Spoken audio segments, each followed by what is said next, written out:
नमस्कार, मी Kiran Palkar. Crime diary news channel मध्ये आपले स्वागत आहे. पाहूयात आजच्या ताज्या बातम्या. इचलकरंजी शहरात भर दिवसा घडलेल्या धक्कादायक लुटीच्या घटनेने परिसरात खळबळ उडाली आहे. 2 आरोपीने एका तरुणाला मारहाण करत त्याच्याकडील मोबाईल, रोख रक्कम आणि दुचाकी असे तब्बल 1,23,200 रुपयाचा ऐवज लुटण्याची घटना समोर आली आहे. या प्रकरणी शिवाजीनगर पोलीस ठाण्यात गुन्हा दाखल करण्यात आला आहे. ही घटना दिनांक 26 जून 2026 रोजी दुपारी सुमारे 12:15 इचलकरंजी येथे भोनेमाळ परिसरातील महालक्ष्मी मिल स्टोअर जवळ घडली.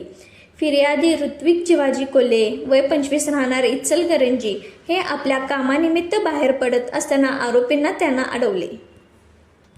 या प्रकरणातील आरोपी रुपेश पंडित नरवडे आणि सुमित प्रदीप परीट हे दोघे इचलकरंजीचे रहिवासी असल्याचे सांगितले जात आहे.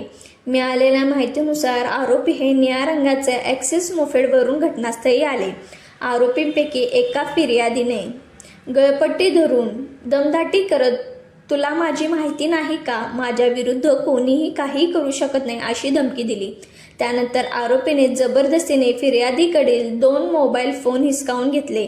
यामध्ये iPhone 60 सिरीजचा मोबाईल, Vivo 20 मोबाईल तसेच खिशातील 3,200 रुपये रोख रक्कम आणि सुझुकी एक्सेस मोपेड असे एकूण 1,23,200 रुपयाचा मुद्देमाल घेऊन आरोपी घटनास्थळावरून फरार झाले.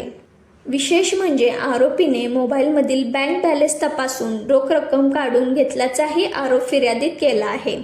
या प्रकरणी भारतीय न्याय संहितेविरुद्ध गुन्हा दाखल करण्यात आला असून पुढील तपास पोलीस उपनिरीक्षक वाघमोरे करत आहेत.